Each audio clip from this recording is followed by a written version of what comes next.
What if the key to your future wasn't in a textbook, but in a puddle? Today, we're recapping a movie about a high school senior who's terrible at math, but becomes a genius overnight, in a different time period. Get ready for a story about magic, mistaken identity, and the surprising power of numbers. A student's unexpected journey. The story starts with Danbi, a high school senior with her university entrance exams just a few days away. The problem? She's terrible at math.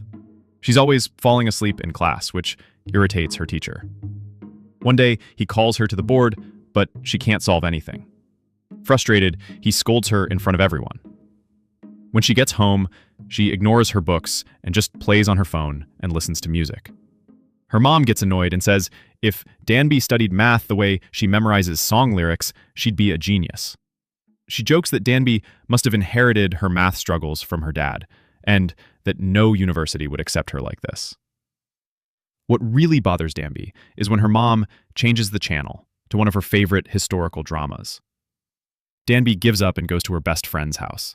Her friend reminds her that this is her last chance to get into college. If she fails, she'll have no future.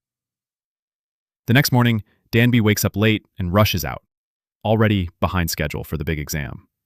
Her mom cheers her on, telling her to do her best. Danbi is nervous, especially about the math part, but she tries to study on the bus. She gets off the bus and runs, forgetting her umbrella. As she gets close to the exam building, she starts to panic. She isn't ready. She sits under the pouring rain, feeling hopeless and wishing she could just disappear. There's a small puddle in front of her. She steps closer, and suddenly, something strange happens. She sees a group of people dressed in old-fashioned clothes, all praying for rain. They say it hasn't rained in 3 years, and people are dying from a drought. Suddenly, Danbi falls into the puddle and starts to drown. Instead of dying, she reappears in the same spot, but in a different world. Confused, she asks the people if they're filming a historical drama. The king, seeing her strange behavior, gets scared and yells, asking if she's a demon. She nervously says, "No, I'm just a high school student." But her words sound like a magic spell to them, making them even more afraid. Suddenly, guards surround her with their swords.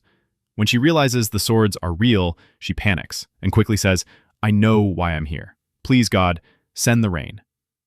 The people repeat her words like a prayer, but when they look up again, she's gone. She had run off and found a place filled with ceremonial clothes. She disguises herself as one of the priests and sneaks into a meeting with the king.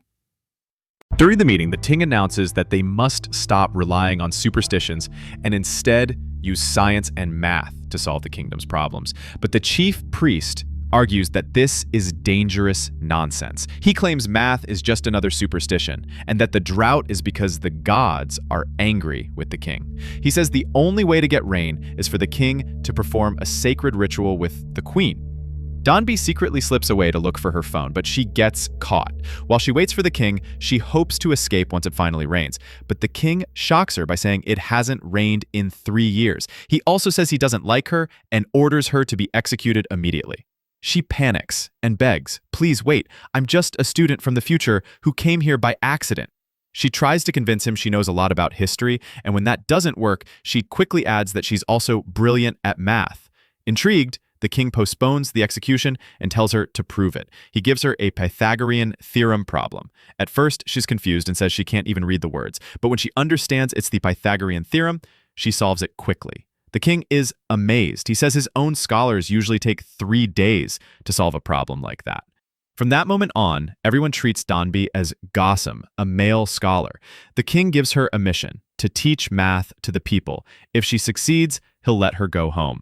He's her first student, and she's shocked to find out he doesn't even know how to count.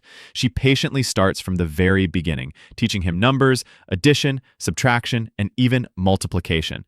Eventually, they prepare for a math contest against a rival city's musician. If Danbi loses, she'll be punished. She boldly challenges the king and even hits him in frustration when he gets a problem wrong. The guards rush in, ready to kill her, but he stops them and laughs it off. They hide all the math papers whenever the queen visits, pretending to practice music instead. One day, the king sees that Danbi is starving and invites her to eat with him. She doesn't like the food, so she takes him to the kitchen. Using ingredients from her bag, she makes him some delicious instant noodles. He loves them, even though they're spicy. When she offers him water, he refuses, saying he likes the heat. The next morning, the whole palace hears him screaming. When Danbi checks on him, she sees he's put a protective charm on his ear, thinking she cursed him. She rolls her eyes and says, "Look, superstar, it was just noodles, not black magic." There was no spell. It was just the chili making his stomach hurt. When she told him that, he asked, "What's a stomach?" So Danbi explained what a stomach and intestines are, and even about the heart. She told him to put his hand on his chest to feel it beating. But he said, "I don't feel anything." She smiled and said, "It's okay. One day, when you're with someone you love, you'll feel it on your own." He was amazed by how much she knew and started to see her as a brilliant scholar. He asked her to teach all the royal scholars of Joseon, not just math, but everything from science to farming. That night, he offered her a tangerine, and she just said thanks without any ceremony. He got very upset, saying she should have saved the fruit for at least 3 days because she was a Joseon wanderer and didn't appreciate blessings. She laughed and said, "It's just a tangerine, don't be so dramatic." Later, they went out to play ball in the palace courtyard, and she got him to run for the first time in years. The next day, the king sat with his future bride and told her he would be given a magical love potion in his stew that night, and they would be married immediately. But fate had other plans, and that bowl ended up in Danbi's hands. She started acting very strangely and fell asleep in the palace. When she woke up, she kept apologizing to the king, but he just told her, "Nothing happened. Go, forget it." They went for a walk outside, and he told her that as she completed her mission, she would get a high rank in the council, and even a royal horse. But she said, "I don't want anything. I'm going back to my world as soon as it rains." The king replied, "Then from now on, don't treat me like a king. We're equals, man to man." But the next day, disaster struck. Danbi was arrested and accused of making fun of the king. They tied her up to torture her. But the king stepped in and explained to the priests that this young scholar had valuable knowledge. One priest said, "Fine, I must test him myself. He has 2 weeks. If it doesn't rain by then, we'll execute him." Danbi didn't give up. She kept studying and calculating everything. The palace musician helped her build a rain gauge. Then, without warning, rain began to pour from the sky. Danbi was overwhelmed with joy. But the king suddenly remembered she had said she would leave once it rained. He ran to the house where she was staying and found her crying in front of the rain gauge. He told her, "You need to escape right now. I've been preparing for this. A ship headed for Ming is waiting for you." But she shook her head. "I've spent my whole life running away. I only ended up here because I was trying to escape my world." At that moment, the palace musician, who had been secretly working with the high priest, arrived. The priest had ordered him to kill the scholar, believing Danbi might really be from the future. The musician told the priest, "If that's true, then he's even more dangerous. We must get rid of him." The musician took Danbi and put her on a horse, galloping through the woods until they reached a forest.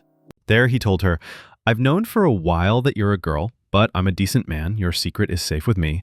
She explained that it wasn't on purpose. The job was for a boy, and she had no choice but to take it. Meanwhile, back at the palace, the high priest tried to convince the king that everything Danbi had taught them must be destroyed, especially the new written language she was helping to create. They had to stick to tradition and get rid of her influence. But the king couldn't accept that. He left the palace on horseback, searching for her. Elsewhere in the forest, the guards finally caught up to Danbi and the musician. He let her escape and fought them off until the queen herself appeared, her feet bleeding. She had run all the way there, desperately searching for them. Danbi kept walking along the road until she reached a fork and didn't know where to go. Then she remembered something the king once said, that the sun is Joseon's clock. So she followed the sunlight until she reached the sea, and there the king was already waiting for her. That night, they sat side by side, watching the stars. She told him, "In the future, we don't see stars like this, only the brightest ones." He replied, "Look now. The only stars you're seeing are the ones you choose to see. But if you stop and look closely, you'll start to see more. The stars were always there, you just didn't see them until you decided to. The eyes see what the heart wants." After a quiet moment, the king confessed that he loved her. He said he wanted to create a new, easier language so that common people, not just nobles, could learn. She suddenly remembered something, pulled out her money from the future, and saw his face printed on the currency. That's when she realized he really would succeed. When the king returned to the palace, he announced that he would start paying salaries to those who serve the people well. The high priest surprisingly agreed, saying that anyone who benefits the people should be rewarded. "What do you think of Gosam?" he asked, but no one else in the court agreed. They believed Gosam should be banished or even executed. Still, Danbi continued to secretly teach the king everything: math, writing, and how to reason without the priest's knowing. One day, while walking through the palace, she found the queen hiding and secretly eating. They had forbidden her from eating too much so she wouldn't gain weight and ruin her appearance. Danbi offered her one of her instant noodle cups. The queen accepted it, and as they ate, they started to become friends. A few days later, the queen approached the king and told him she knew everything. She had already informed the queen mother too, because the girl Danbi was supposed to be one of his concubines. Suddenly, Danbi found herself being prepared for something she didn't understand. The palace maids were dressing her up and applying makeup.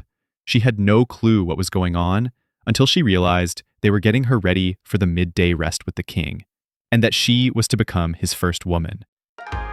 The moment she understood what was happening, she panicked and ran away from the maids. One of the head maids quickly informed the king that she had escaped on her way to the palace. The king went out to search for her and eventually found her. He grabbed her by the arm and pulled her into a room. Danbi screamed, "You said we'd just be friends. I'm only 19. The king chuckled and replied, 19? That means you've got at least 3 years of adulthood. You're not a kid anymore. Besides, I've known you were a girl for a while now. I haven't touched you, have I? But tonight, you need to stay here. Everyone's watching. Don't worry, I'm not going to eat you alive. The truth is, my mother is extremely stubborn, and no one can persuade her easily." The next morning, Danbi went to speak with the musician. He asked her, "Are you sure you want to go back to the future?" But she didn't answer. She was torn and her heart was full of doubt. She just walked off and sat alone. After a while, the queen came and told her someone wanted to see her. When Danbi entered the palace, she found herself face to face with the queen mother, who looked exactly like her real mother. She completely broke down in tears, and no one understood what had made her cry. That night, she went to see the new astronomical system of Joseon, one she had personally helped create. It would help the kingdom accurately track the days and months. The king then invited her to come see something else he'd been working on. He had developed a new alphabet of 28 letters to make reading and writing simple, so that everyone, not just scholars, could learn. As they walked into the middle of the great hall, he asked her to sit in the ceremonial chair. Then he placed the royal hairpin on her head, a symbol of marriage, and asked her to stay with him forever. Danbi started crying and told him, "I can't. I promised myself I'd go back once the rain comes. My mother is waiting for me, and she trusts me."